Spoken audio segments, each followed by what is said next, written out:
नमस्कार, स्वागत है साहित्यिक झरोखा चैनल पर। आज हम करेंगे गोस्वामी तुलसीदास का साहित्यिक परिचय। गोस्वामी तुलसीदास हिंदी साहित्य के चंद्रमा कहलाए जाते हैं और ये सगुण राम काव्यधारा के प्रमुख कवि हैं। तो आइए इनके बारे में जानते हैं।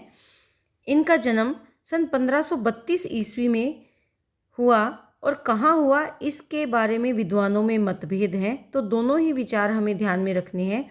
कुछ विद्वान हैं जो ये मानते हैं कि इनका जन्म राजपुर जिला बांदा उत्तर प्रदेश में हुआ था। इसके साथ साथ जो दूसरा गुट है या और विद्वान है वो क्या मानते हैं कि इनका जन्म सोरो के सूकर क्षेत्र में जिला एटा में हुआ था और ये भी कहाँ है, उत्तर प्रदेश में ही स्थित है। तो ये दो प्रकार के विचार हैं जो इनके जन्म के बारे में प्रचलित है। कुछ तो राजपुर मानते हैं और कुछ सोरो का सूकर क्षेत्र मानते हैं, और लेकिन दोनों ही उत्तर प्रदेश में स्थित हैं। ये आप ध्यान में रखेंगे। इनके पिता आत्मा राम दुबे थे और इनकी माता का नाम हुलसी देवी था। ऐसा माना जाता है कि इनकी माता की मृत्यु इनके जन्म के एक दिन पश्चात ही हो गई थी और इनके पिता ने भी इनको त्याग दिया था। इसके पश्चात इनका पालन पोषण किया था मुनिया नामक दासी ने, मुनिया। लेकिन जब ये 5 साल के थे तब मुनिया का भी निधन हो गया।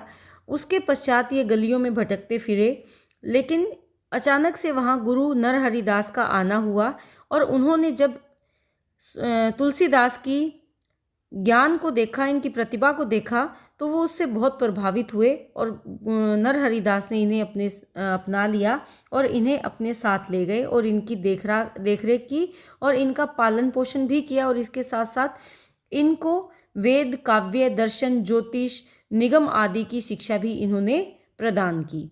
ये बहुत दिनों तक अयोध्या में रहे, कुछ समय के लिए काशी रहे, चित्रकूट रहे, यानी अनेक तीर्थ स्थानों का इन्होंने भ्रमण किया तुलसीदास ने। लगभग 29 साल की उम्र में इनका विवाह हुआ था रत्नावली से। रत्नावली ने भी इनका त्याग कर दिया था क्योंकि ये अचानक से रत्नावली के पास चले गए थे। तो रत्नावली ने इनको ठुकरा दिया कि तुम जितना मुझसे मिलने के लिए तुमने संघर्ष किया या जितने संघर्ष के पश्चात तुम मेरे घर तक पहुँचे हो, इतना संघर्ष अगर तुमने ईश्वर की प्राप्ति के लिए किया होता तो शायद वो तुम्हें मिल जाते। इसी बात से तुलसीदास बहुत आहत हुए और उन्होंने रत्नावली का भी त्याग कर दिया और उसके पश्चात ये राम भक्ति करने लगे। कुछ समय के लिए अपने गांव में रहकर इन्होंने राम के भजन या राम की कथा सुनाई और इसके बाद ये फिर से अयोध्या चले गए। इनका देहांत सन 1623 ईस्वी काशी के 80 घाट पर इनका देहांत हुआ। तो ये इनके जन्म के बारे में है, आप इसे ज़रूर पढ़ें और याद करें। इसके बाद इनकी रचनाओं की अगर बात करें तो इन्होंने 2 भाषाओं में रचना की है। एक तो है अवधी और दूसरी है ब्रज। दोनों ही भाषाओं में इनकी जो रचनाएं हैं वो बहुत ही सुंदर रचनाएं इन्होंने की है। लेकिन इनका मुख्य विषय क्या है? इनका मुख्य विषय है राम का वर्णन करना। तो आइए इनके रचनाओं के बारे में जानते हैं। सबसे महत्वपूर्ण रचना है रामचरितमानस। यही रचना है जो इनकी पहचान बनी, या इसी रचना के कारण तुलसीदास लोक नायक कवि के रूप में जाने लगे। इसका रचना काल लगभग 2 साल और 7 महीने का समय इनको लगा, यानी 2 वर्ष और 7 महीने में ये ग्रंथ पूरा हुआ। और कहाँ पर रहकर इन्होंने लिखा? अयोध्या में रहकर इन्होंने रामचरितमानस की रचना की थी। उसके बाद कवितावली है, दोहावली, गीतावली, कृष्ण गीतावली, बरवे रामायण, वैराग्य संदीपनी, विनय पत्रिका, रामलला नहचू, जानकी मंगल, पार्वती मंगल और रामाज्ञा प्रश्न इनकी महत्वपूर्ण रचनाएं हैं।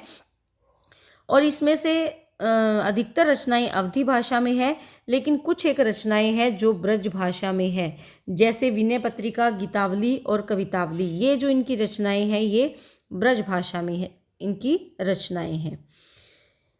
इसके बाद है इनके साहित्य की विशेषताएं। देखिए, साहित्य की विशेषताओं में अगर हम पहली विशेषता पर बात करें तो वो है राम का स्वरूप। तुलसीदास जी के जो राम है ये निर्गुण राम नहीं है। कबीर के राम हमने किए तो वो कौन से राम है? निर्गुण राम। लेकिन तुलसी के जो राम है वो कौन है? ये सगुण राम है, जो मानव ना होकर भगवान विष्णु के अवतार हैं और मानव रूप में उन्होंने पृथ्वी पर जन्म लिया है या अवतार लिया है। इसमें जो राम है, तुलसी के जो राम है, ये सृष्टि के निर्माणकर्ता भी है, उसका संचालन करता भी है, और उसको नष्ट करने वाले भी राम है, यानी संहार करता भी कौन है? राम है। यानी पृथ्वी का निर्माण भी राम कर रहे हैं, उसका संचालन भी राम के द्वारा किया जा रहा है, और उसका विनाश अगर कभी होता है या संहार होता है तो वो भी कौन है? राम के द्वारा ही होते हैं। इनके जो राम है वो भगत के प्रति वात्सल्य का भाव रखते हैं, यानी भक्त वत्सल हैं। शील, शक्ति और सौंदर्य के स्वरूप हैं कौन? प्रभु श्री राम, जिनके सेवक कौन है? तुलसीदास है। तो इनके राम का स्वरूप कैसा है? ये विष्णु के अवतार हैं, ये आप ध्यान में रखेंगे, विष्णु के अवतार हैं, और उसी अवतार रूप पर समय आने पर ये पृथ्वी पर जन्म लेते हैं। उसके बाद जो दूसरा पॉइंट है वो है विषय की विविधता। तुलसीदास का जो हम काव्य देखते हैं उसमें एक प्रकार के भाव नहीं है, अपितु अनेक प्रकार के भावों को उन्होंने संकलित किया है, अनेक प्रकार के विषयों को उठाया है, चाहे वो राजनीति से जुड़े हुए विषय हैं, समाज से जुड़े हुए विषय हैं, आर्थिक या धार्मिक विषय हैं, सभी को इन्होंने अपने काव्य में स्थान दिया है। यानी जिस समय का काव्य है उस समय के सभी प्रकार की, चाहे वो राजनीतिक समस्याएं हैं, राजनीति में विकास है, समाज में कुछ कुप्रथाएं हैं या अच्छी व्यवस्थाएं हैं, इसी प्रकार से आर्थिक स्थिति या अन्य जो विषय हैं, उन सभी को अपने काव्य में इन्होंने संकलित करने का या चित्रित करने का प्रयास किया है।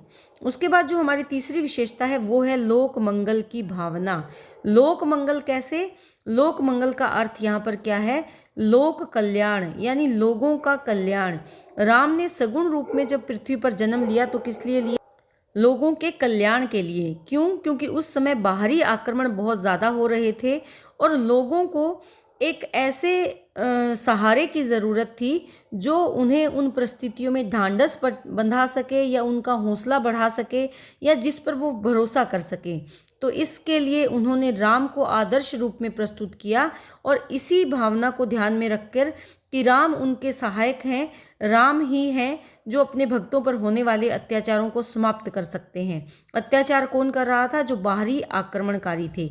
इसीलिए उन्होंने अपने काव्य के माध्यम से उस युग का चित्रण किया और इसके साथ साथ लोक मंगल के भाव से, यानी लोगों का कल्याण हो, इस भाव से काव्य की रचना की है।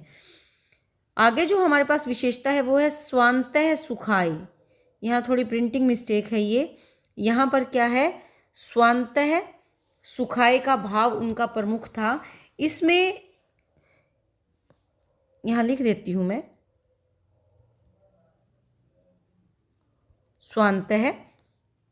स्वांतः सुखाय यानी अपने सुख के लिए, अपने भाव को अभिव्यक्ति करने के लिए। लोगों के कल्याण का भाव तो रहा, इसके साथ साथ अपने हृदय को भी सुख प्राप्त हो, इन भावों से उन्होंने इस काव्य की रचना की है।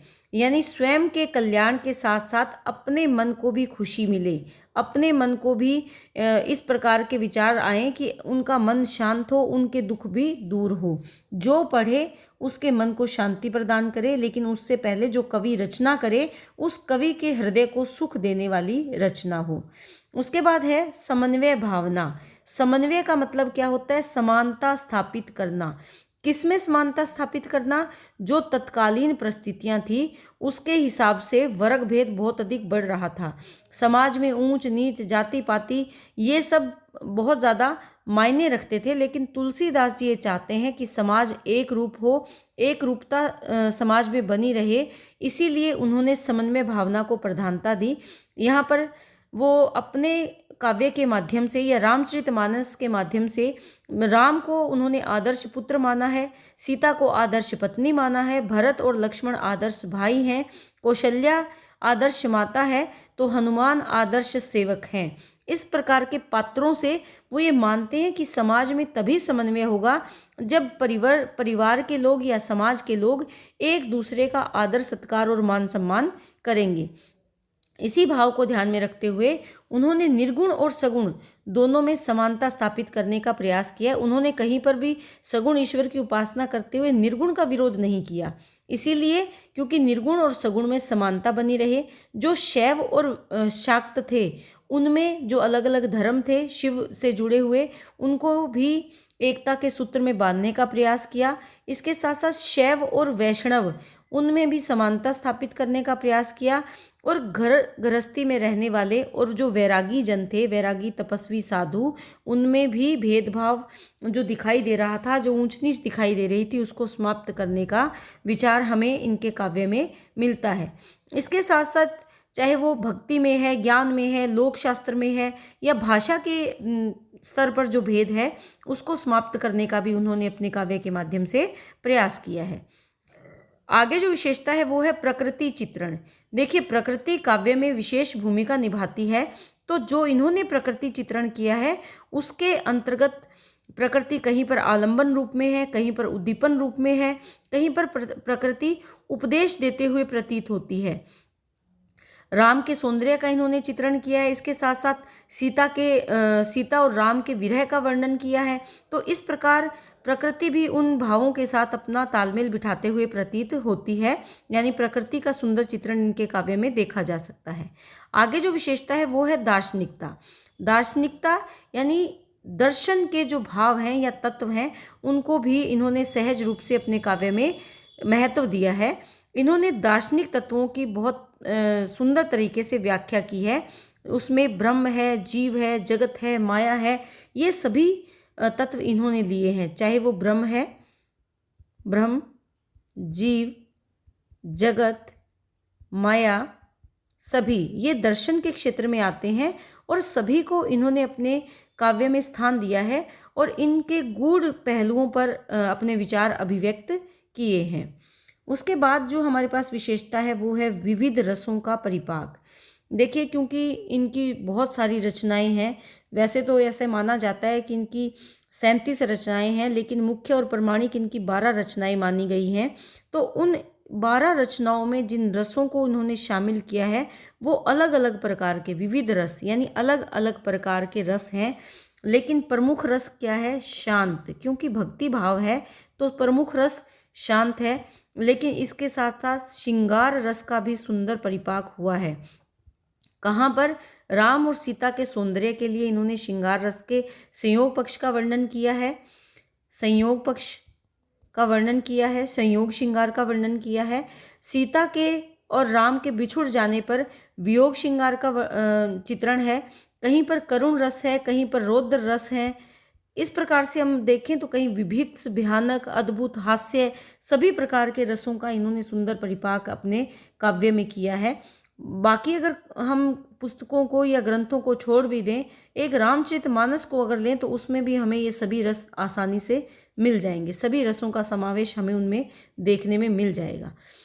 उसके बाद अगर कला पक्ष के बारे में विचार करें तो कला पक्ष में क्या आता है? सबसे पहले आती है भाषा। भाषा, जैसे मैंने आपको बताया कि इन्होंने अवधी और ब्रज भाषा का सुंदर परिपाक अपने काव्य में किया है। इनकी अधिकतर रचनाएं अवधी भाषा में है, लेकिन जैसे विनय पत्रिका, गीतावली, कवितावली, ऐसी कुछ रचनाएं हैं जो ब्रज भाषा में भी है। यानी दो प्रकार की भाषाएं हैं, एक तो अवधी भाषा और दूसरी कौन सी है? ब्रज भाषा। उसके बाद अगर छंद की बात करें, छंद भाषा के बाद क्या आता है? छंद। छंद की दृष्टि से इन्होंने चौपाई, दोहा, सोरठा, कवित्त, सवैया, बरवे, छप्पे, ये सभी प्रमुख इनके काव्य में उपलब्ध हैं। उसके बाद शैली। शैली क्या है? इन्होंने प्रबंध काव्य और मुक्तक काव्य दोनों प्रकार के लिखे हैं। जो इनका रामचरितमानस है और विनय पत्रिका है, ये इनके मुख्य तौर पर रामचरितमानस इनका प्रबंध काव्य है, विनय पत्रिका मुक्तक शैली में लिखी गई है। इसके साथ साथ जो इनकी दोहावली है, दोहावली नाम से स्पष्ट है, यानी कबीर की तरह उसमें दोहा यानी साखी को वहाँ पर लिया है अपने भावों को अभिव्यक्त करने में। इसके साथ साथ इनके काव्य में अलंकारों का सुंदर और स्वाभाविक रूप से प्रयोग हुआ है। अगर संगीतात्मकता की बात करें, संगीतात्मकता, तो देखिए रामचरितमानस की चौपाइयाँ तो घर घर में गाई जाती है, हर मंदिर में सुनाई देती है, यानी इनके काव्य में ज्ञात्मकता है, यानी संगीतात्मकता भी बहुत सुंदर तरीके से इन्होंने अपने काव्य में उसका समावेश किया है। तो ये तुलसीदास के जीवन के बारे में मैंने और उनके साहित्य के बारे में विस्तार से बताने का यहाँ पर प्रयास किया है। आप ये पॉइंट बनाएंगे और उन पॉइंट का विस्तार से वर्णन करेंगे, क्योंकि आप का जो प्रश्न तैयार करना है उसके लिए इसी तरह से आप ये पॉइंट बनाएंगे और उनका विस्तार आप करेंगे या उनको व्याख्यायित करेंगे। उम्मीद करती हूँ कि मेरे द्वारा समझाया गया ये प्रश्न आप बहुत अच्छे से समझ पाए हो। अगर आपको अच्छे से समझ में आ रहा है तो चैनल को सब्सक्राइब जरूर करें और अपने उन दोस्तों तक भी पहुंचाएं जो अभी तक इस विषय को नहीं जिन्होंने किया है, उन तक भी इनको ज़रूर पहुंचाएं। बहुत बहुत धन्यवाद।